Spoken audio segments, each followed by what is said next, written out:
Hello दोस्तों। तो पिछले वीडियो में हम लोग ने बात किया था कि what is the artificial intelligence और why we choose the human brain for the copy the intelligence. ये दो टॉपिक के बारे में हम लोग ने पिछले वीडियो में बात किया था। इस वीडियो में हम लोग बात करेंगे हिस्ट्री ऑफ आर्टिफिशियल इंटेलिजेंस के बारे में। ठीक है, तो चलते हैं बात करते हैं हिस्ट्री ऑफ आर्टिफिशियल इंटेलिजेंस के बारे में। दोस्तों, अगर आप लोग पूरा हिस्ट्री को देखिएगा तो बेसिकली हम लोग क्या कर रहे हैं, हम लोग ह्यूमन को इंटेलिजेंस का जो है कॉपी कर रहे हैं। हम लोग आर्टिफिशियल इंटेलिजेंस बनाने का कोशिश कर रहे हैं। ठीक है, स्टार्टिंग से लेके एंडिंग तक आप लोग यही देखेंगे कि हम लोग आर्टिफिशियल इंटेलिजेंस बनाना चाह रहे हैं ह्यूमन इंटेलिजेंस के जैसा। ठीक है, और उससे भी एफिशिएंट बनाना चाह रहे हैं। ठीक है, तो चलते हैं हम लोग क्या क्या हुआ था हिस्ट्री में, वन बाय वन बात करते हैं। 1915 में क्या हुआ था, ट्यूरिंग टेस्ट हुआ था। ट्यूरिंग टेस्ट में क्या हुआ था कि एक टेस्ट हुआ था जिसमें से मशीन को मशीन को टेस्ट किया गया था कि ये वो ह्यूमन के जैसा सोच सकता है कि नहीं सोच सकता है। इसमें से क्या हुआ था कि जैसे कि मान लीजिए कि 3 रूम है, ए रूम है, बी रूम है, सी रूम है।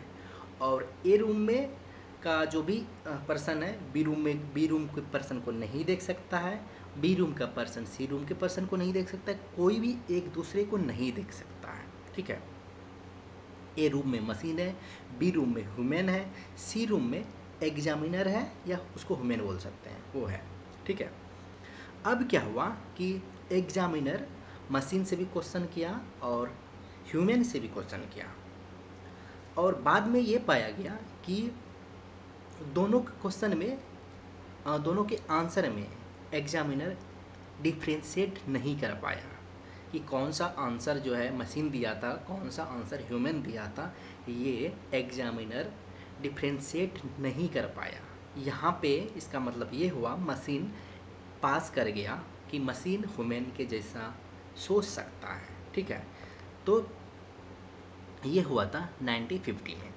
उसके बाद 1956 में क्या हुआ कि बहुत सारे साइंटिस्ट ने ऐसा बोला कि जिस तरह मनुष्य को हम लोग रूल रेगुलेशन दे के उसको सिखाते हैं, उसके बाद वो अपना खुद का डिसीजन ले सकता है, उसी तरह हम लोग जब किसी मशीन को इस तरह रूल और रेगुलेशन सिखाएंगे, इसी तरह उसको बताएंगे, तो मशीन भी इस तरह इंटेलिजेंट हो सकता है। ठीक है, ये 1956 में कुछ साइंटिस्ट ने बोला था, और इसी में से कुछ साइंटिस्ट ने कुछ पेपर पब्लिश किया था, और उसी पेपर में first time artificial intelligence word का उसमें जिक्र किया था। ठीक है, अब 1916 में क्या हुआ, रूल बेस्ड सिस्टम आया।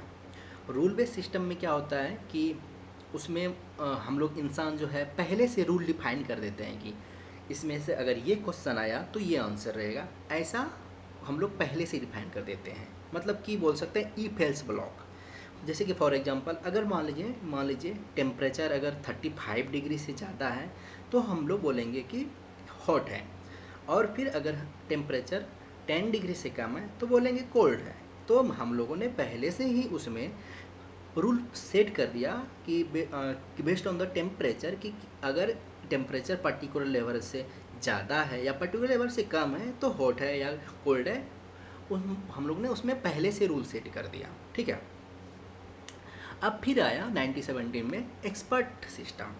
एक्सपर्ट सिस्टम में क्या हुआ कि ये है रूल बेस्ड सिस्टम का ही पार्ट है, बट एक्सपर्ट सिस्टम किसी पर्टिकुलर पर्टिकुलर चीज़ में, पर्टिकुलर फील्ड में एक्सपर्टाइज किया जाता है, उसके पर्टिकुलर फील्ड के बारे में ही रूल बेस्ड रहता है।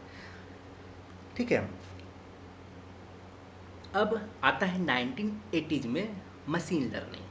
मशीन लर्निंग में क्या होता है कि इसमें से कोई रूल सिस्टम का ज़रूरत नहीं पड़ता है। ठीक है, क्योंकि रूल सिस्टम में ये खुद से डिसीजन नहीं ले सकता है। ये मतलब कि जैसे कि मान लेते हैं कि अगर जो क्वेश्चन डिफाइन नहीं है रूल बेस्ड सिस्टम में, उसके अलावा आप अगर उसमें क्वेश्चन पूछ देंगे तो वो आंसर नहीं दे पाएगा। लेकिन मशीन लर्निंग में ऐसा नहीं होता है। मशीन लर्निंग ये डेटा से लर्न करता है, इसमें कोई बैकएंड में रूल नहीं लिखा रहता है। जैसे कि मान लीजिए आप इसमें कोई भी आप डेटा इसमें लोड किए, तो उसके बीच में पैटर्न ढूंढता है कि क्या पैटर्न है, उसके बेस्ड पे